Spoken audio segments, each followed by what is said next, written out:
हन्ताणं नमो सन्ताणं नमो आर्याणं नमो वज्रायाणं नमो लोय सवसाणं। पंच परमेष्टि भगवान की, संत श्रोमणी आचार्य भगवान गुरुदेव श्री विद्यासागर जी महाराज की, पूज्य आचार्य श्री समय सागर जी महाराज की। जय बोलिए परम पूज्य निर्यापक श्रवण मुनिवर श्री वीर सागर जी महाराज की, समस्त मुनि संघ की। पूज्य मुनिश्री के चरणों में त्रैवार नमोस्तु नमोस्तु नमोस्तु। हे गुरुवर, मुंबई से श्रीमती पूजा जी जन जिज्ञासा कर रही हैं, गुरुवर आज के समय में राजा बेटा सिंड्रोम यह तलाक का मुख्य कारणों में से एक प्रमुख कारण बन गया है। जब लड़कों को बचपन से ही राजा की तरह पाला जाता है तब वे जिम्मेदारियों से बचने लगते हैं। यह असमानता महिलाओं में असंतोष को जन्म देती है, क्योंकि एक रिपोर्ट के अनुसार पुरुष घर के कामों में औसतन 19 मिनट से भी कम का समय देते हैं। हे गुरुवर, क्या पति पत्नी के बीच समान सहयोग और आपसी समझ इन समस्याओं का समाधान हो सकता है? नमोस्तु गुरुवर, समाधान करें। जीवन में किसी को भी मजबूत इंसान बनाना हम चाहते हैं तो होना ये चाहिए, इनिशियल अवस्था से उसे प्रतिकूलता सहन करने का आदी हम बनाए हैं। जब एडवर्स सिचुएशन में व्यक्ति रहना सीख जाएगा तो हमेशा वो सोने जैसे निखर कर के आता है। बहुत ज़्यादा जहाँ पैम्परिंग किया जाता है, बहुत ज़्यादा लाड़ प्यार किया जाता है, जो प्रश्न किया गया राजा बेटा सिंड्रोम, अर्थात घर में बच्चियों से ज़्यादा बच्चों को इम्पोर्टेंस दिया जाता है ना। तो जहाँ ज़्यादा लाड़ प्यार होगा तो वह बिगड़ने की संभावना भी अधिक रखते हैं, अभिमान की ओर भी जाते हैं। होना ये चाहिए दोनों में हम समानता रखें। प्रेम करने के लिए, वात्सल्य के लिए निषेध नहीं है, पर आपका प्रेम, आपका लाड़ उसे नीचे न लेकर के चला जाए, इस बात का ध्यान अवश्य रखा जाना चाहिए। चाणक्य नीति आती है, उसमें बड़ी अच्छी बात बताई, बच्चों की पेरेंटिंग कैसे की जाना चाहिए। लाड़येत पंचवर्षाणि ताड़येतु 10 वर्षाणि प्रवेशस्तु 16 वर्षे पुत्रम मित्रवत आचरेत।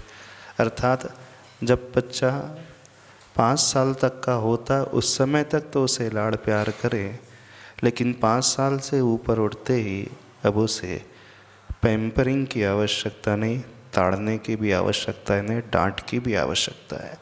मारने के लिए नहीं कहा जा रहा है। उन्हें यह भय भी होना चाहिए कि यदि हम गलत करते हैं तो वो एक्सेप्ट नहीं किया जाएगा, तभी वे बच्चे भविष्य में एक अच्छा इंसान बन कर के निकलते हैं। और पार्शियलिटी बच्चे और बच्चियों में बिल्कुल नहीं होना चाहिए। यदि शुरू से पार्शियलिटी होती है तो फिर जो बच्चे बड़े हो कर के एक इंसान का रूप लेते हैं तो वो हमेशा अपने आप को ऊंचा ही दिखाने की कोशिश करते हैं और अपने पार्टनर को नीचा ही दिखाने की कोशिश करते हैं। तो दोनों में समानता का भाव रखें, दोनों में एक जैसी दृष्टि रखें। और आज वर्तमान में तो देखा जाता है लड़कियां लड़कों से ज़्यादा कैपेबल हर फील्ड में है ना।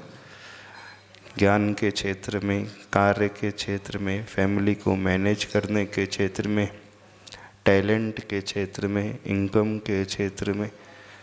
तो जब उनके भीतर इतना टैलेंट है तो उन्हें इस दृष्टि से देखें तो आपका परिवार, आपके घर में होने वाले सभी जीव जो है बहुत अच्छे रहेंगे।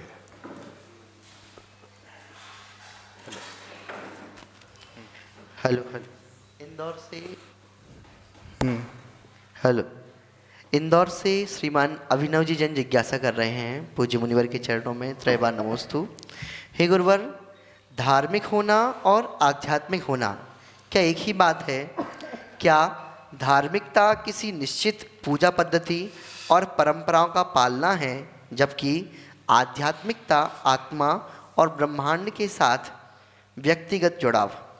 हे गुरुवर, क्या यह संभव है कि नास्तिक व्यक्ति भी आध्यात्मिकता का अनुभव कर सकता है, भले ही वह किसी धर्म का पालन न करे? नमोस्तु गुरुवर, जिज्ञासा का समाधान करें। जब वृक्ष में फूल लगता है, वही फूल आगे जाकर के फल के रूप में ढलता है। तो जो फल होता है वो फूल का ही एक इफ़ेक्ट होता है। कॉज इफ़ेक्ट रिलेशनशिप आती है, कारण कार्य व्यवस्था। किसी भी फल को हम पाना चाहते हैं तो उसमें कोई ना कोई कारण अवश्य होगा। ठीक ऐसे ही धार्मिकता और आध्यात्मिकता दोनों फूल और फल की भांति है। जो व्यक्ति आध्यात्मिक होगा वो नियम से धार्मिक होगा ही होगा। अब धर्म किसे कहते हैं पहले ये समझ लीजिए। मात्र क्रियाकांड करने का नाम धर्म नहीं होता है। जैनाचार्यों ने जैन शास्त्रों में जो धर्म की परिभाषा दी है, बड़ी अच्छी परिभाषा दी है। इसके लक्षण बताएं। धम्मो वत्थु सहावो, अर्थात वस्तु का जो स्वभाव है वही धर्म है। ह्यूमन बीइंग जब अपने नेचर में रहता है तो वो समझना वो धर्म का ही पालन कर रहा है। एक मानव का स्वभाव क्या होता है? करुणा का भाव, दयालुता का भाव, क्षमा का भाव, ईमानदारी का भाव, सत्यनिष्ठता का भाव, दूसरों की केयरिंग करने वाला भाव, सबको साथ लेकर के चलने वाला भाव। तो ये धर्म का लक्षण है। और जो व्यक्ति इन धर्म को पालन करने लगता है, जैन शास्त्रों में धर्म की और भी परिभाषा आती है। जब 10 लक्षण धर्म आते हैं अथवा परिषण पर्व आते हैं तो वहाँ 10 प्रकार के धर्म बताए हैं। उत्तम, क्षमा, मार्दव, आर्जव, शौच, सत्य, संयम, तप, त्याग, आकिंचन और ब्रह्मचर्य। अर्थात व्यक्ति जब अपने क्रोध को जीत करके क्षमा का भाव लेकर के आएगा, अभिमान को, ईगो को जीत करके विनय का भाव, छल कपट की भावना को त्याग करके एकदम सरल हो जाएगा और संतोष गुण उसके भीतर आ जाएगा, तो नियम से वह सत्यनिष्ठ होता है, नियम से वह संयमी होने लगता है, अपने आत्मा के कल्याण के बारे में सोचने लगता है, इस प्रकार के तप को भी करने लगता है। वह आवश्यकता से अधिक संग्रह भी नहीं करेगा, आकंचन धर्म आ जाएगा और जो एक्स्ट्रा उसके पास आएगा वो उसे त्याग भी करेगा, दान भी देगा। जब इस प्रकार से वो एक एक धर्म को इम्प्लीमेंट करता चला जाएगा तो अपनी ही आत्मा अर्थात आत्म ब्रह्म में वह रमण करने वाला हो जाएगा। वही ब्रह्मचर्य को पालने वाला होता है। और जो ब्रह्मचर्य को पालने वाला होता है, आत्मा में रमण करने वाला होता है, आत्मा में आने वाला होता है, यही तो आध्यात्मिकता है। क्योंकि अध्यात्म शब्द की जो डेफिनेशन आती है, अधि प्लस आत्म, अर्थात जो आत्मा के निकट रहता है वही अध्यात्म। तो धर्म ने हमें कहाँ तक पहुँचाया? धर्म ने हमें अपनी आत्मा में जीना सिखलाया, अपनी आत्मा तक आना सिखलाया। तो धर्म ही जो है आध्यात्मिकता के रूप में पहुँचाने वाला होता है। उसे इस प्रकार से समझ सकते हैं जैसे मंदिर में नींव है और शिखर है, उसका कलश है, तो जो नींव है वो धर्म का काम करती है और मंदिर का शिखर और कलश वो आध्यात्मिकता का काम करती है। तो दोनों एक दूसरे के लिए पूरक बनते हैं। अब जो आत्मा की ओर आने की भावना करेगा तो नियम से वह धर्म की ओर अग्रसर होगा, और जो धर्म की ओर अग्रसर होगा वह स्वतः ही आत्मा के निकट पहुंचता चला जाएगा। तो दोनों ही एक दूसरे के साथ साथ चलने वाले होते हैं। हमारा गोल जो है आध्यात्मिकता है, और उसका जो मीडियम है, रास्ता है, वो धर्म है। इस प्रकार से उसे समझना। जब आप मंदिर में जाकर के प्रभु का या दर्शन करते हो, प्रभु की पूजा करते हो, अभिषेक आदि करते हो, तो वो क्या कर रहे हो आप? मात्र आप क्रिया नहीं कर रहे हो। उस दर्शन की विधि से, पूजन की विधि से आप प्रभु जैसा बनने का सपना देखते हो। अर्थात प्रभु के भीतर जो गुण हैं, उन जैसे गुणों को अपने भीतर लाने की कोशिश करते हो, और प्रभु की प्रतिमा उसमें एक माध्यम बनती है। प्रभु का दर्शन, प्रभु की पूजन उसमें एक साधन बनती है हमारे उस साध्य तक, अर्थात आध्यात्मिकता तक पहुंचने के लिए। तो हम बिना धर्म के कभी भी आध्यात्मिक हो ही नहीं सकते। ये बहुत सारा लोगों में कन्फ्यूजन रहता है कि बिना धर्म किए भी हम, एक नास्तिक व्यक्ति भी आध्यात्मिक हो सकता है कि नहीं? हाँ, ऐसा संभव ही नहीं है। धर्म मात्र मंदिर तक सीमित रहने वाला नहीं है। धर्म तो हमारे व्यवहारिक जीवन में उतरने वाली एक क्रिया है। मंदिर में किया जाने वाला धर्म एक थियोरेटिकल क्लासरूम है, और डे टू डे लाइफ में, घर में, ऑफिस में, शॉप में किए जाने वाला जो व्यवहार है वो एक प्रैक्टिकल रूम होता है। तो हम थ्योरी क्लास में यह सीखते हैं कि प्रैक्टिकल कैसे करना, और प्रैक्टिकल रूम में जाकर के उस प्रयोग को करते हैं। तो धर्म मात्र मंदिर तक नहीं, धर्म 24 घंटे अपनाने वाली एक क्रिया होती है। और जो इस प्रकार से धर्म को अपना लेता है, वही व्यक्ति आध्यात्मिकता के शिखर पर पहुंचता है। भोपाल से श्रीमती दिव्या जी जैन जिज्ञासा कर रही हैं, पूज्य गुरुवर के चरणों में कोटि कोटि नमोस्तु। हे गुरुवर, आत्मा को अजर अमर माना जाता है, लेकिन कई धर्मों में यह विश्वास है कि आतृप्त और अशांत आत्मा या अकाल मरण को प्राप्त आत्मा किसी दूसरे व्यक्ति के शरीर में प्रवेश कर उसे प्रभावित कर सकती है। एवं गुरुवर, कई हिस्सों में ऐसी घटनाएं भी सुनने में आ जाती हैं। गुरुवर, यह विचार क्या केवल मान्यताओं और अंधविश्वास का एक हिस्सा मात्र है, या इसका कोई वैज्ञानिक, धार्मिक अथवा आध्यात्मिक आधार भी है? कृपया स्पष्ट करें। नमोस्तु गुरुवर।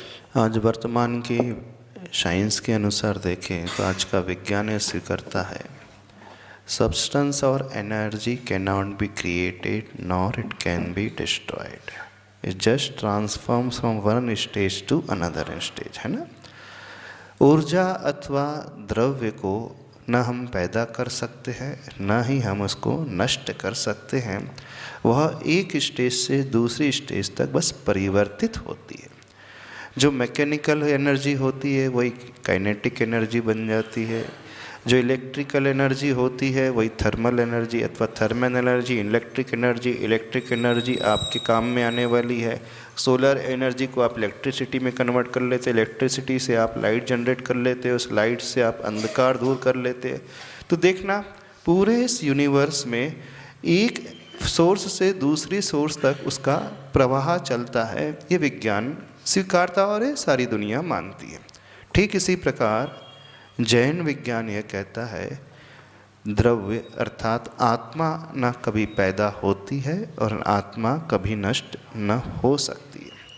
आत्मा अजर अमर है, अर्थात आत्मा अनादि से है और आत्मा हमेशा अनंत काल के लिए रहेगी। बस आत्मा जो है एक शरीर को छोड़ करके दूसरे शरीर को ग्रहण कर लेती है। जब पुराने शरीर को आत्मा छोड़ती है तो उसे कहा जाता है उसकी मृत्यु हो गई, और जब वो नए शरीर को ग्रहण करती है तो आत्मा के लिए कहा जाता है उस आत्मा का जन्म हो गया। तो यह जन्म और मृत्यु का संस्कार अथवा ये चक्कर अनादिकाल से चल रहा है और ये हमेशा चलता रहता है, बशर्ते वह आत्मा जब तक परमात्मा ना बन जाए। जब किसी का अकाल में मरण हो जाता है अथवा एक्सीडेंट में मरण हो जाता है अथवा कोई सुसाइड आदि कर लेता है, तो कई जगह ये धारणा है कि वो आत्मा हमेशा भटकते ही रहती है, उसे शरीर ही नहीं मिलता है। तो धारणा ये ठीक नहीं है। ये आत्मा बिना शरीर के कभी न थी न रह सकती है। जैसे ही इसका ये पुराना शरीर छूटता है तो तुरंत उसे नया शरीर मिल ही जाता है 2-3 समय में। बस वह दूसरे शरीर को धारण कर लेती। अब शरीर छूटने के कई निमित्त, कई कारण हो सकते हैं। उसकी नेचुरल डेथ हो सकती है, एक एक्सीडेंटल डेथ हो सकती है, अथवा वो कोई गलत कदम उठा ले तो उसका मरण हो सकता है। मरण चाहे किसी भी कारण से हो, वह मरण होने के पश्चात यह आत्मा चारों गतियों में से किसी भी गति में जाकर के नए शरीर को धारण कर लेती है। 4 गतियाँ होती है। ह्यूमन बींग को हम देखते ही हैं, मनुष्य गति हम जानते ही हैं, पशु को हम देखते हैं, तिर्यंच गति जिसे कहा जाता है। तो 2 गति के जीव तो हमें नजर आते हैं। अब रहे 2 और गतियाँ, एक देव गति और चौथी है नरक गति। तो नरक में रहने वाले वे नारकीय हमें नज़र नहीं आते। हाँ, देव गति में भी कुछ जीव मरने के बाद पहुंच जाते हैं, तो देव भी हमें साक्षात नज़र नहीं आते। पर देवों के पास एक एक्स्ट्रा ऑर्डिनरी पावर होता है कि उनके पास वैक्रियक शरीर होता है और वो अपने पुरुषार्थ से दूसरे को इफ़ेक्ट अवश्य पैदा कर सकते हैं। इस सेंस में वो दूसरों को प्रभावित कर सकते हैं। तो व्यक्ति कहता है कि उसकी आत्मा इसके शरीर में आ गई है। इस अपेक्षा से देवों के पास ये फैसिलिटी होती है। उनका जो ओरिजिनल शरीर तो वहीं रहता है, पर उनके पास एक क्षमता होती है, अलग से एक नया वैक्रियक शरीर वो बना लेते हैं। और न केवल शरीर बना लेते हैं, अपने शरीर को एकदम मिनिमाइज भी कर लेते हैं, यानी एटम के बराबर, अणु के बराबर सूक्ष्म बना सकते हैं। तो उस दृष्टि से वह दूसरों के शरीर में कदाचित प्रवेश कर सकते हैं अथवा उसमें इफ़ेक्ट दिखला सकते हैं। तो इसे नकारा नहीं जाता है, क्योंकि कई बार हम देखते हैं, पर ये बहुत रेयरली होता है, जिसे ये कहा जाता है वर्तमान में कि उसके शरीर में कोई दूसरे की आत्मा आ गई। तो ऐसा नहीं है, तो सब हिस्टीरिया के रोग होते हैं, मुख्यतः टेंशन डिप्रेशन के कारण अथवा नेगेटिव थॉट प्रोसेस के कारण हो जाता है। बहुत रेयरली होता है। पर इस हिसाब से अपने आप को, अपनी मानसिकता यदि सुधार लें तो कोई अंतर नहीं आएगा। और जो ये कहा जाता है कि किसी दैवी शक्ति उसे प्रभावित करती है, तो ये दिव्य शक्ति उन्हें प्रभावित करती हैं जो कमज़ोर विचारधारा के, कमज़ोर मानसिकता के लोग होते हैं। और जिनकी मानसिकता बड़ी मजबूत होती है, इन्हें कभी ये नेगेटिव शक्ति प्रभावित नहीं कर पाती है। इसलिए होना ये चाहिए, हम अपनी मानसिकता को बड़ी मजबूत बनाना सीखें, अच्छे से रहना सीखें, कॉन्फिडेंट रहना सीखें, तो कोई फ़र्क नहीं पड़ेगा।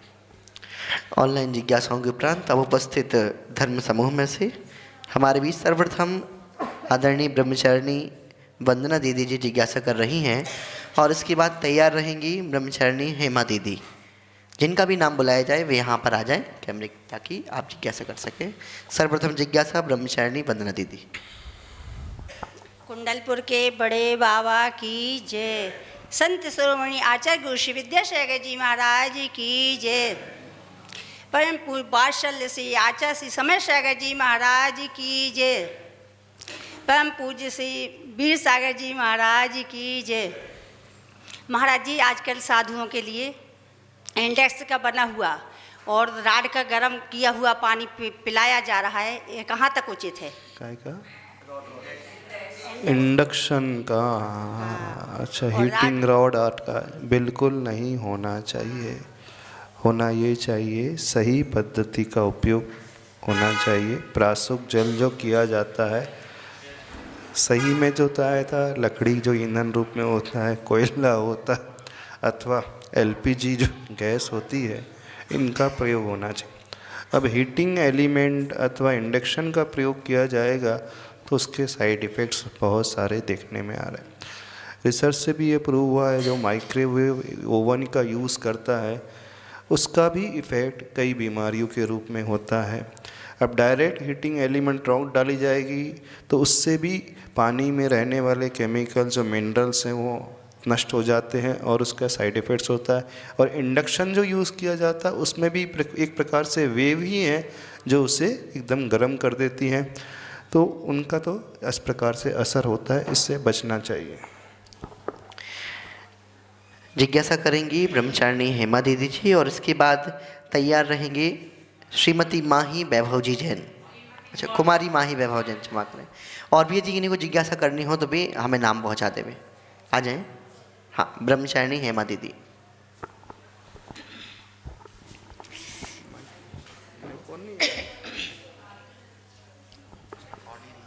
मैं सबसे पहले भगवान के सामने मेरे कन्नड़ की 2 लाइन रखूंगी। विश्वदोಳು सुख शांति ನೆಲೆಸಲಿ ಸಕಲರು ಸುಖಿಯಾಗಲಿ ಸಮಯ ಸಮ್ಮದಿ ಮೋಡಗಳು ಮಳೆ ಸುರಿಸಿ ಶಾಂತಿಯ ಮಾಡಲಿ ಭೂಮಿಯೆಂದಿಗೂ ಹಸಿರು ತೋರಲಿ ಸುಖದ ಬೆಳೆಯನ್ನು ನೀಡಲಿ ರಾಜ ಪ್ರಜೆಗಳು ಯೋಗಿ ಮುನಿಗಳು ಲೋಕಹಿತವನ್ನು ಬಯಸಲಿ ಲೋಕಹಿತವನ್ನು ಬಯಸಲಿ ಲೋಕಹಿತವನ್ನು ಬಯಸಲಿ। ये भगवान आपके सामने बोलने की मुझे सामर्थ्य तो नहीं है, इतना मुझे धैर्य भी नहीं है, ना हमने लौकिक पढ़ाई की ना पारमार्थिक कितना आपने पढ़ाई किया है। फिर भी मैं हिम्मत कर रही हूँ आपके लिए। मेरे भैया आया था यहाँ, आके उन्होंने मेरे से बोला दीदी महाराज के दर्शन तो महाराज से मेरी बात नहीं हुई है, महाराज तक मैं पहुँच नहीं पाया है। मुझे महाराज का प्रतिमूर्ति देख के ऐसा लगा जैसे कुंदकुंद आचार्य की मूर्ति हो। मुझे लगा कुंदकुंद आचार्य भगवान बैठे हो। तो मैंने बोला कुंदकुंद आचार्य से कम है क्या महाराज जी? इस पंचम काल में भगवान हम लोगों ने कुंदकुंद आचार्य भगवान को, समंत भद्राचार्य भगवान को, पूज्यपाल स्वामी जी को, जितने आचार्य हुए सब आचार्यों को हम लोगों ने देखा नहीं है। उनकी प्रतिमूर्ति आपको तो हम साक्षात आज दर्शन किए हैं। आप तो महान ज्ञानी, ध्यानी, परमात्मा, वीतराग के पद पर चलने वाले। प्रश्न क्या है? नागपुर वाले कहते हैं 2 मिनट, नगर की गौरव है, हम कहते हैं इस नगर की भगवान है। तो उस भगवान से हम प्रश्न कर रहे हैं, जिज्ञासा कर रहे हैं, हे भगवान जो 4 प्रकार की दान है, उन 4 प्रकार की दानों में किस दान को मुख्यता दी गई है? चाहे आहार दान, औषध दान, अभय दान, शास्त्र दान, उसकी बताने कृपा करें। हर दान का अपने आप में परिस्थिति के अनुसार महत्व होता है। अब एक उदाहरण के माध्यम से हम पूछना चाहते हैं, आपकी डाइट होती है, भोजन होता है, उसमें महत्वपूर्ण किसकी भूमिका है? Carbohydrates, protein, vitamin, minerals, fibres किसकी? सॉल्ट्स किसकी? रोटी की है, दाल की है, सब्जी की है, फ्रूट्स की है, सब, हाँ बताइए, ड्राई फ्रूट्स की है, नमक की है, शक्कर की है, तेल की है, घी की क्या है? यदि बॉडी में एक भी डेफिशिएंसी हो जाए तो शरीर में बीमारी हो जाती है। सॉल्ट ना हो तो सोडियम की डेफिशिएंसी हो जाएगी तो व्यक्ति का बीपी लो होने लगेगा। पोटेशियम की डेफिशिएंसी हो जाएगी तो उसको इस प्रकार से पैरालिसिटिक अटैक, ब्रेन अटैक भी हो सकता है, तो कुछ भी हो सकता है।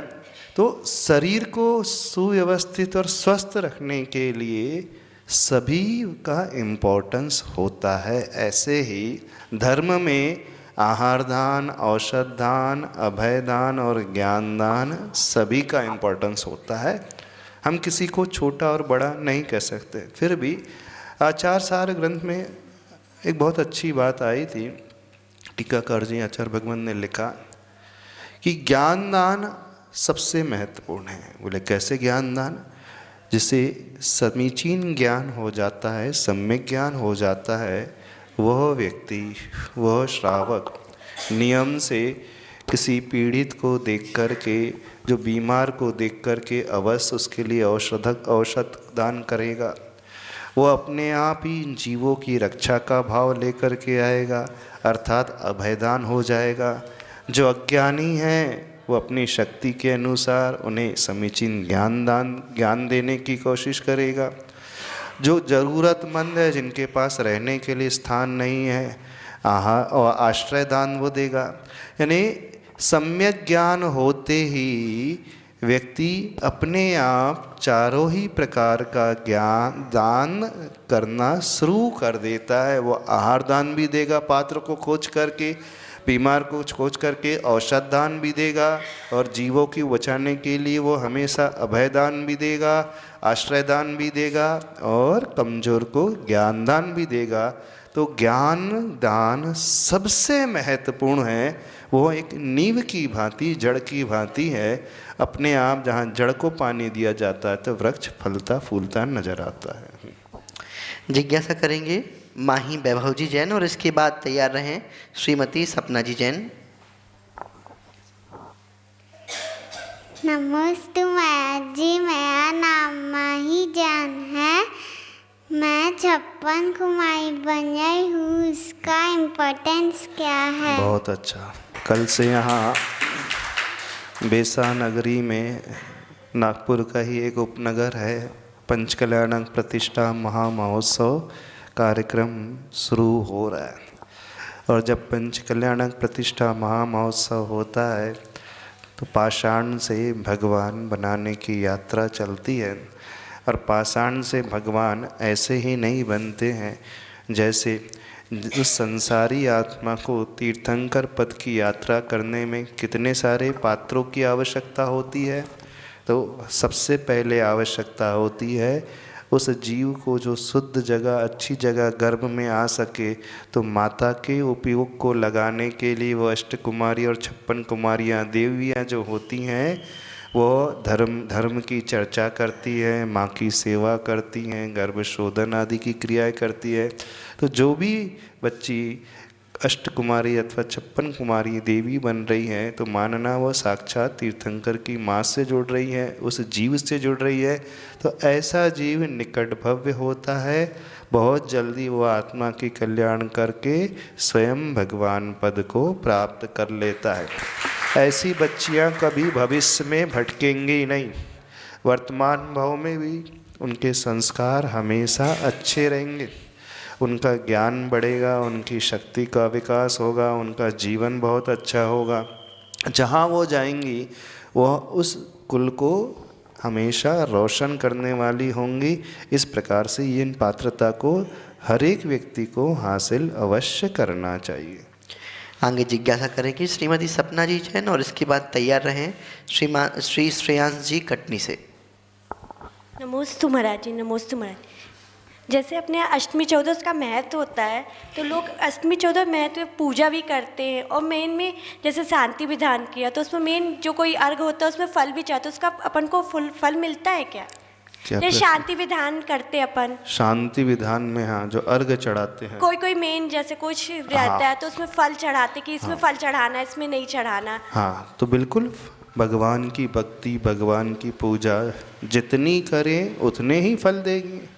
यदि आप पूरा विधान करेंगे तो बहुत अधिक फल मिलेगा, थोड़ा विधान करेंगे तो थोड़ा फल मिलेगा, एक अर्घ चढ़ाएंगे तो एक अर्घ के बराबर फल मिलेगा। तो फल तो हमेशा पुण्य वाला अच्छा मिलता ही है। नहीं, जैसे एक अर्घ रहता ना, जैसे इसी अर्घ में हमको फल चढ़ाना, बाकी किसी में नहीं चढ़ाना, जैसे उस चीज के लिए पूछ रहे हैं। नहीं, सबका अपना इम्पोर्टेंस होता है, जल का, अक्षत का, सबका, फल का, पूरे अर्घ का भी इम्पोर्टेंस होता है। और जैसे मेन कभी कोई कहता है अष्टमी चौदस यही पूजा करनी चाहिए, इसके अलावा नहीं। हाँ, जैसा व्रत होता है उस व्रत के अनुसार वो पूजा करनी चाहिए।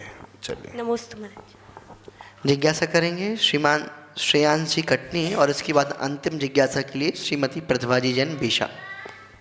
नमोस्तु महाराज जी। 2004 से आपकी दीक्षा से 2024 और 25 तक जो आपका वात्सल्य मिलता रहा, उसके लिए महाराज जी बहुत बहुत आपका उपकार हमारे ऊपर रहा। नमोस्तु नमोस्तु। महाराज जी, संयम चारित्र की निरंतर भावना भाने के बाद भी अगर पुरुषार्थ में कमी रह रही है और पूर्णता नहीं हो पा रहे, तो ऐसे हमारे कौन से कर्म के उदय हैं कि हम इतना उसके बाद भी 100 के बाद फिर 0 पे आ जाते हैं? अच्छा, कई बार जब व्यक्ति चारित्र को अंगीकार करने के लिए पुरुषार्थ करता है, मोक्ष मार्ग में बढ़ने के लिए पुरुषार्थ करता है, तो उसे लगता है कि मैं बहुत पुरुषार्थ कर रहा हूँ, पर हो सकता है कि कहीं ना कहीं कुछ कमी रह गई हो। ऐसा भी हो सकता है हमारा बहुत जितना समर्पण होना चाहिए वह समर्पण पूरा उतना नहीं है। अथवा ऐसा भी हो सकता है पारिवारिक कोई जिम्मेदारी हो, अथवा शारीरिक स्वास्थ्य पूरा बराबर ना हो, अथवा अंतरंग में चारित्र मोहनी कर्म का जब तीव्र उदय होता है तो वह चारित्र मोहनी कर्म और अंतराय कर्म उस क्षेत्र में हमें आगे नहीं बढ़ने देता है। अंदर से भावना हमारी है, लेकिन किसी जीव ने निकाचित कर्म को बांध लिया है अथवा निदत्ती कर्म को बांधा है अथवा तीव्र उदय है, तो जैसे जैसे वो आगे बढ़ेगा तो आगे बढ़ता चला जाएगा, लेकिन बीच में कहीं ना कहीं वो कर्म का उदय आ जाएगा जो बैरियर बन कर के रोक देता है। तो ऐसे समय क्या करना चाहिए? चारित्र मौनी कर्म को उपशमित करने के लिए, उसका क्षयोपशम करने के लिए ऐसी भावना बनाना चाहिए जो दृढ़ता से चारित्र का पालन कर रहे हैं उनकी खूब सेवा करें, वैयावृत्ति करें, उनकी अनुमोदना करें। यदि हम स्वयं नहीं बढ़ पा रहे हैं तो जो इस क्षेत्र में बढ़ना चाहते हैं उन्हें प्रेरित करें, उनके लिए सारी अनुकूलता बनाते चले जाएं। प्लस चारित्र मौनी कर्म को हमने क्यों बांधा था और अंतराय कर्म को क्यों बांधा था? तो कषायो दया तीव्र परिणामश चारित्र मोहस्य, अर्थात पूर्व में इस जीव ने कषाय के उदय में तीव्र परिणाम किए थे। तो अब वर्तमान में क्या करना चाहिए? जब जब ऐसे निमित्त मिले तो हम तीव्र परिणाम न करें, समता का भाव धारण करें। तो उससे क्या होगा? चारित्र मौनी कर्म जो है धीरे धीरे कटने लगेगा। और अंतराय कर्म को टालने के लिए, चूँकि हमें लाभ नहीं हो रहा है हम जो चाह रहे हैं, तो जो इस क्षेत्र में बढ़ना चाहते हैं हम उनकी मन से अनुमोदना करें, वचनों से अनुमोदना करें, काय से अनुमोदना करें। हम मन से, वचन से, काय से प्रेरित करें लोगों को। और अंतरंग में विशुद्धि बढ़ाने के लिए कोई ऐसा व्रत अनुष्ठान अवश्य ग्रहण कर ले। जैसे 64 रिद्धि का व्रत अथवा कर्म दहन का व्रत लेते हैं तो उस तप के माध्यम से पुराने प्राचीन कर्मों की निर्जरा भी होती है।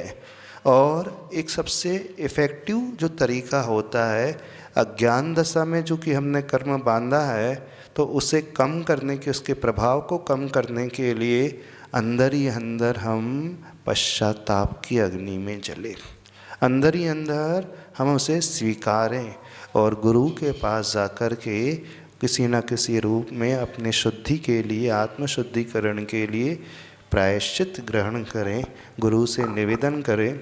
इन कार्यों को जब व्यक्ति करेगा तो नियम से उसका चारित्र मौनी कर्म का उपशम होगा, क्षयोपशम होगा और अंतराय कर्म का भी जो तीव्र उदय था वह कम हो जाएगा। जो बाधक कारण थे वह धीरे धीरे कम होते चले जाएंगे और उसके लाइफ में साधक कारण बढ़ते चले जाएंगे। इस प्रक्रिया को उसे अपनाना चाहिए। जिज्ञासा करेंगे श्रीमती प्रतिभा जी जैन और उसके बाद तैयार रहेंगे दानवीर श्रावक श्रेष्ठी श्रीमान अनिल जी जैन VSR। नमस्तु भवन, नमस्तु नमस्तु। महाराज जी, छोटी सी शंका है मेरे मन में।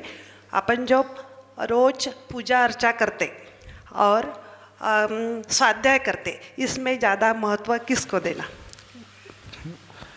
श्रावकों के 6 आवश्यक होते हैं: देव पूजा, गुरु उपासना, स्वाध्याय, संयम, तप और दान। तो छहों आवश्यक का अपना अपना इम्पोर्टेंस होता है, कोई कम नहीं कोई ज़्यादा नहीं। तो प्रातःकाल जब पूजा का समय है तो उस समय देव पूजा भी करना है, पूजन के पश्चात स्वाध्याय भी करना है और स्वाध्याय के साथ साथ गुरु की भक्ति भी करना है, थोड़ा सा आत्म संयम का पालन करना है, शक्ति के अनुसार दान भी अवश्य देना है और पर्वादि के दिनों में कुछ तप भी करना है। तो जब 6 आवश्यक बैलेंस तरीके से होंगे तो हमारा पुण्य बढ़ता है। मान लीजिए कोई व्यक्ति एक्सरसाइज कर रहा है, सिर्फ राइट हैंड की एक्सरसाइज करे और लेफ्ट पोर्शन को भूल जाए तो क्या होगा? ये तो पोर्शन, उसका राइट पोर्शन मजबूत बन जाएगा लेकिन एकदम वीक रह जाएगा, तो बैलेंस नहीं हो पाएगा। तो शरीर में बैलेंस बनाने के लिए हर बॉडी पार्ट्स के एक्सरसाइज की आवश्यकता होती है कि नहीं? ऐसे ही पूर्ण रूप से अपने आप को ऊपर उठाने के लिए धर्म में जो 6 आवश्यक बताए हैं, 6 आवश्यकों की आवश्यकता समय समय के अनुरूप होती है और आचार्य भगवान ने कहा उसे प्रतिदिन करना है। तो एक को भी हम गौण कर देंगे तो वहाँ हमारी कमी हो जाएगी। जैसे बच्चा पढ़ाई करता है, स्कूल में जाता है, मैथ्स में उसने 100% ला लिया, साइंस में ला लिया, लेकिन इंग्लिश में 10 मार्क्स आए तो क्या होगा? हाँ, हर जगह 100 ला रहा है, बाकी एक सब्जेक्ट में फेल हो गया तो नेक्स्ट क्लास में पहुँचेगा वो क्लेम करे कि देखो मेरे फिजिक्स में अच्छे, केमिस्ट्री में है, बायो में अच्छे हैं, 100 आ रहे हैं, मैथमेटिक्स में आ रहे हैं, एक ही सब्जेक्ट में फेल तो हो रहा हूँ, भले ही एक सब्जेक्ट में, पर वो पूरा फेल माना जाएगा, वह अगली क्लास में नहीं पहुँच सकता है। ठीक ऐसे ही 6 आवश्यकों की आवश्यकता बिल्कुल बराबर होती है, हम किसी को निगलेक्ट नहीं कर सकते। जिज्ञासा करेंगे हमारे नागपुर समाज के दानवीर श्रावक श्री श्रीमान अनिल BSR। बोले शांतिनाथ भगवान की जय। आचार्य गुरुवर विद्यासागर महाराज की जय। विराजमान नगर श्रेष्ठ, नगर गौरव निर्यापक मुनि वीर सागर महाराज की जय। महाराज जी के चरणों में मेरे परिवार का बारंबार नमोस्तु नमोस्तु नमोस्तु। महाराज जी, मेरी जिज्ञासा यह है कि अभी डोंगरगढ़ में एक फ़ोटो लगी करीब 15x10 की, गुरु जी के अंतिम समय की। जब उस फोटो पे से प्लास्टिक निकली तो वहाँ लोग तालियां बजा रहे थे। अंतिम समय की वो फोटो है, क्या उस समय की तालियां उचित है? अब जिन्होंने ताली बजाई हैं उसका जो मुख्य कारण हो सकता है वो समझने की कोशिश करें, क्योंकि साधु का उद्देश्य संलेखना पूर्वक, समाधि पूर्वक मरण करना। तो जो भी साधक मोक्ष मार्ग में बढ़ता है, जब वो दीक्षित होता है तभी उसकी अनुमोदना होती है, ऐसी नहीं है। आचार्य उमा स्वामी महाराज श्री ने तत्वासुत ग्रंथ में लिखा है, मारणांत कीम संलेखना जोशिता, अर्थात संलेखना का वक्त जब आए तो एकदम उत्साह और प्रीति पूर्वक उसकी तैयारी करना चाहिए।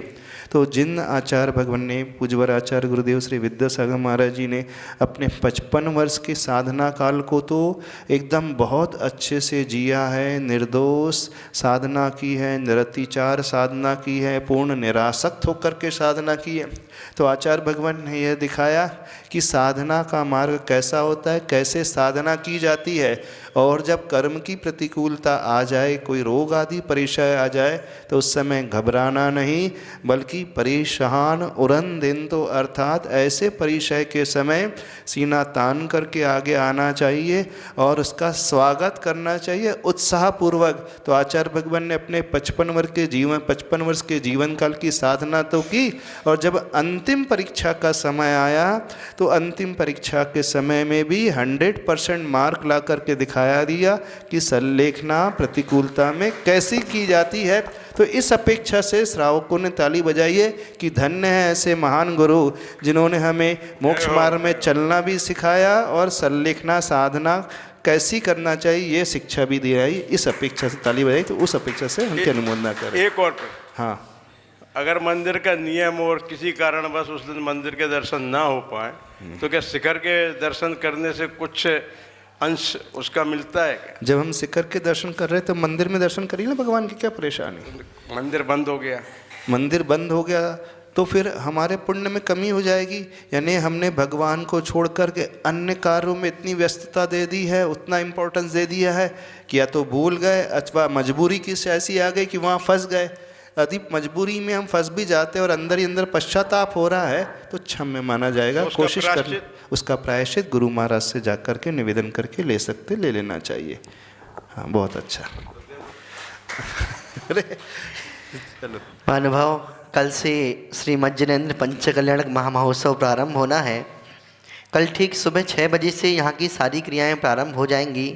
सुबह से घट यात्रा, उसके बाद आचरण निमंत्रण आदि सारी क्रियाएं होंगी। आपके व्हाट्सएप ग्रुप पर आपको सारी सूचनाएं प्राप्त हो गई हैं। आप सभी समय का ध्यान रखते हुए इस पंच कल्याणक की प्रत्येक क्रिया में अपनी सहभागिता अवश्य निभावें।